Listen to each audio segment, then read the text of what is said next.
candidate à l'investiture démocrate, Hillary Clinton, a été déclarée gagnante des primaires par les médias. Le point dans cette édition.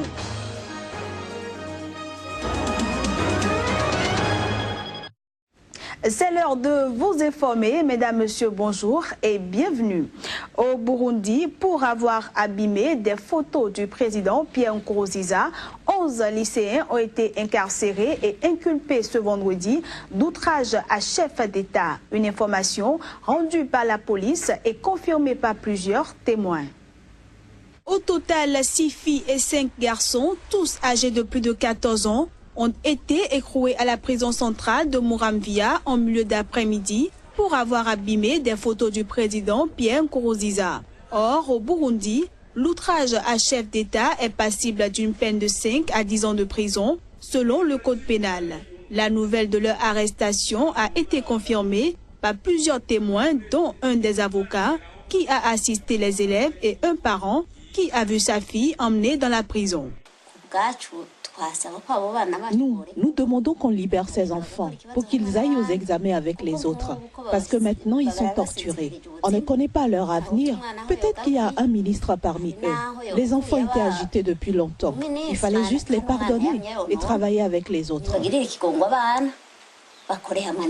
Une dizaine d'autres élèves âgés de moins de 14 ans, la majorité pénale au Burundi, ont été relâchés après avoir été arrêtés vendredi matin. Pour ceux qui sont arrêtés pour des questions d'enquête, nous n'avons pas pris de décision parce que c'est une question qui est dans les mains des institutions habilitées. Mais nous pensons que quand même, nous, que ce soit l'administration, que ce soit les magistrats, le parquet, nous sommes des parents, nous allons essayer de tout faire pour que Kabrimir soit faite et les innocents qui soient libérés et continuer les études. Immédiatement après les premières arrestations menées au lycée communal de Muramvya, des centaines de lycéens sur les 1400 de l'établissement ont manifesté en direction du centre-ville, réclamant la libération de leurs condisciples selon plusieurs témoins.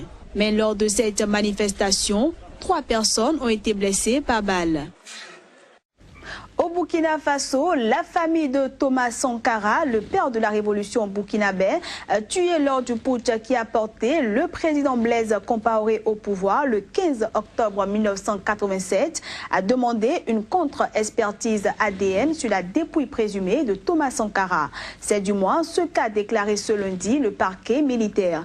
En effet, les corps présumés de Thomas Sankara et de 12 personnes qui étaient avec lui ont été exhumés fin mai 2015 afin de lever le voile sur le mystère entourant les circonstances de la mort du père de la révolution burkinabé. Les tests ADN visaient à déterminer avec certitude l'identité des victimes. Mais selon les résultats, les expertises indiquaient que les ADN n'étaient pas détectables et ne permettaient donc pas d'identifier à coup sûr les victimes. Pour rappel, l'enquête sur la mort de Thomas Sankara avait été ouverte fin mars 2015 après la chute de Blaise Compaoré en octobre 2014, chassé par la rue après 27 ans au pouvoir. En Ouganda, dans le cadre d'un remaniement de son gouvernement, le président Yoweri Museveni, réélu en février pour un 5e mandat à l'issue d'élections controversées, a nommé sa propre épouse au poste de ministre de l'Éducation et des Sports. Ancienne députée, Janet Museveni, 67 ans, n'est pas une inconnue sur la scène politique ougandaise. Elle occupait depuis 2011 le poste de ministre en charge du Karamoja, une région peu développée du nord-est de l'Ouganda. Sa nomination a été annoncée dans un communiqué de la présidence détaillant des remaniements mineurs au sein du gouvernement, fort de 80 ministres et secrétaires d'État. Direction le Kenya, où plusieurs manifestations ont été organisées ce lundi par l'opposition à travers le pays pour réclamer à nouveau la dissolution de la commission électorale après l'échec de discussion avec le gouvernement. Ces manifestations se sont achevées dans la violence avec des morts et plusieurs blessés. 2 morts et une soixantaine de blessés, c'est le bilan final enregistré suite aux manifestations de ce lundi à Kisumu, une ville de l'ouest du Kenya. Alors que ces manifestants revendiquaient leurs droits, ils ont été dispersés par des tirs de la police. Nous avons répété toutes les fois que nous aimerions organiser des manifestations pacifiques pour exprimer notre mécontentement face à la commission électorale indépendante et les limites. Et nous avons dit que le temps est venu pour le IEBC de rentrer chez eux. L'avenir de ce pays est directement tributaire de la façon dont nous menons nos élections et comment nous élisons nos dirigeants au pouvoir. Si des voleurs sont de connivence avec l'IEBC pour venir au pouvoir, les clients de bonne volonté vont dire non. Contrairement à 2007, l'élection de 2013 s'était déroulée dans le calme, mais le résultat avait été contesté par Odinga, ancien Premier ministre dans le gouvernement d'unité nationale, formé après les violences post-électorales de 2007-2008 qui avaient fait plus de 1100 morts. Pour cette fois-ci, les manifestants souhaitent que les prochaines élections se déroulent dans le calme et la transparence. Du Kenya, rendons-nous au Malawi où les albinos et les très jeunes enfants sont victimes d'une vague sans précédent d'attaques brutales alimentées par des pratiques rituelles. Leurs os seraient vendus à des guérisseurs traditionnels au Malawi et au Mozambique pour concocter des potions magiques censées apporter la richesse ou la chance. Selon un communiqué de l'Organisation de défense des droits de l'homme, le nombre d'assassinats et d'enlèvements d'albinos est en forte augmentation depuis novembre 2014. Dans un rapport publié par Amnesty International ce mardi, avril 2016 a été le mois le plus sanglant avec 4 assassinats d'albinos. L'ONG accuse les autorités malawites de laisser les albinos à la merci de gangs criminels. Début juin, rappelons que la justice du Malawi a interdit à tous les sorciers et guérisseurs traditionnels d'exercer afin de protéger les albinos. L'appel des 1001, un tout nouveau mouvement féministe qui vise à faire entendre la voix des femmes, a été officiellement présenté au public dimanche dernier à Libreville, au Gabon.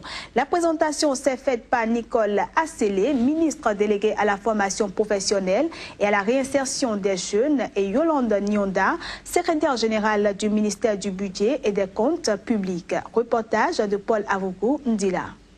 Elles étaient plusieurs centaines à répondre à l'appel des 1001, un rassemblement dit citoyen de la femme gabonaise, consciente des enjeux et des défis que représente la décennie de la femme et surtout de son avenir. Pour l'actuel ministre délégué à la formation professionnelle et à la réinsertion des jeunes, cette rencontre est l'occasion d'évoquer les acquis et les attentes de la gabonaise. En matière de politique, de vie sociale, de culture, nous les femmes avons notre mot à dire. Nous devons défendre les causes qui nous paraissent légitimes. Invitée spéciale à cette rencontre, la ministre congolaise de l'éducation civique, destinée Hermela Doukaga, a reconnu la justesse de l'initiative qui, selon elle, est en phase avec la donne mondiale. Pour le membre du gouvernement congolais, tout mouvement qui participe à l'amélioration de la promotion de la femme interpelle parce que la femme est réellement le ferment d'une démocratie réelle tant que le rééquilibrage des rapports sociaux hommes-femmes est appliqué avec rigueur. L'Afrique ne se développera pas aussi rapidement qu'elle le voudra tant qu'elle n'utilisera pas le potentiel des femmes. Premier challenge pour ces dames, l'élection du président de la République pour garantir leurs intérêts. Elles sont résolument déterminées et engagées à faire élire le candidat qui répondra au mieux à leurs aspirations légitimes, ont-elles dit à l'unisson lors de cette rencontre de Libreville. D'une actualité à une autre, apporter l'école dans les hôpitaux de la République démocratique du Congo, pays où ni l'école ni l'hôpital ne fonctionnent convenablement, c'est le rêve de Naomi Kuseyo, initiatrice des écoles du cœur. Une des premières écoles est installée à la clinique Ngalima à Kinshasa. Ce reportage nous y emmène. Naomi Kuseyo, 22 ans, fondatrice de ce concept, vit avec plusieurs handicaps à cause d'une maladie rare due à une déficience en hormones de croissance. Je me suis inspiré de ma propre vie. J'ai été hospitalisée en Belgique de 2003 à 2004, explique-t-elle. Dans mon hôpital, il y avait une école, ce qui n'existait pas dans mon pays. Et cette expérience m'a permis de nourrir un rêve, installer ce genre d'école dans mon pays. Nous donnons, nous apprenons avec notre cœur. Et nous ne demandons rien en retour.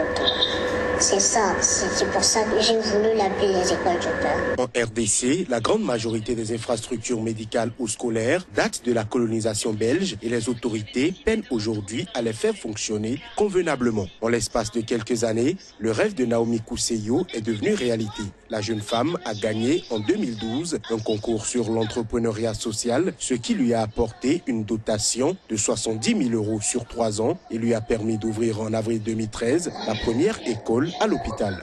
L'école du cœur, c'est bien pour tous les enfants qui sont malades. Mon fils avait un problème qu'il ne pouvait pas se tenir debout, lui seul. Alors il était un peu fatigant, alité. Et il fallait que vous soyez là pour voir comment l'enfant est très joyeux, empressé de venir à l'école. Aujourd'hui, 3 écoles fonctionnent dans 3 hôpitaux de Kinshasa et elles ont déjà accueilli plus de 12 000 enfants. Les écoles du cœur se basent sur le droit à l'éducation reconnu à chaque enfant en plaidant pour que le gouvernement pérennise le concept et l'étende à tous les hôpitaux du pays. Et puis en interactualité, la démocrate Hillary Clinton a passé ce lundi la barre du nombre de délégués, lui assurant de devenir la première femme à briguer la Maison-Blanche pour l'un des 2 grands partis américains, selon l'agence AP et des chaînes américaines. Mais la candidate n'a pas crié victoire, créant une démobilisation lors du dernier super mardi des primaires dans 6 États, dont la Californie, où son poursuivant Bernie Sanders espère arracher une victoire symbolique. Selon l'agence de presse Associated Press, l'ancienne secrétaire d'État a dépassé la majorité absolue de 2383 délégués nécessaires pour l'investiture, en comptant les délégués remportés lors des primaires et les superdélégués, ces responsables et élus du parti disposant du droit de vote à la convention de Philadelphie du 25 au 28 juillet. Les chaînes NBC et ABC ont dans la foulée déclaré Hillary Clinton vainqueur des primaires, même si l'investiture ne sera officielle qu'après le vote de la convention. Le sénateur du Vermont a immédiatement dénoncé la précipitation médiatique, affirmant que sa rivale ne pourrait pas revendiquer de victoire avant la convention d'investiture de Philadelphie fin juillet. Hillary Clinton était certaine de dépasser la barre fatidique à l'issue des primaires du mardi en recevant une fraction des délégués en jeu. Mais les médias américains ont avancé d'1 jour l'annonce de cette victoire en actualisant leur estimation du nombre de superdélégués favorables à la démocrate. Le sénateur du Vermont dénonce tout calcul incluant les superdélégués qu'il affirme pouvoir faire changer d'allégeance avant Philadelphie. Toutefois, plus de 500 sur 700 se sont ralliés à Hillary Clinton. Ce sera tout pour cette édition. Merci à tous d'avoir été des nôtres. L'information continue sur Sika.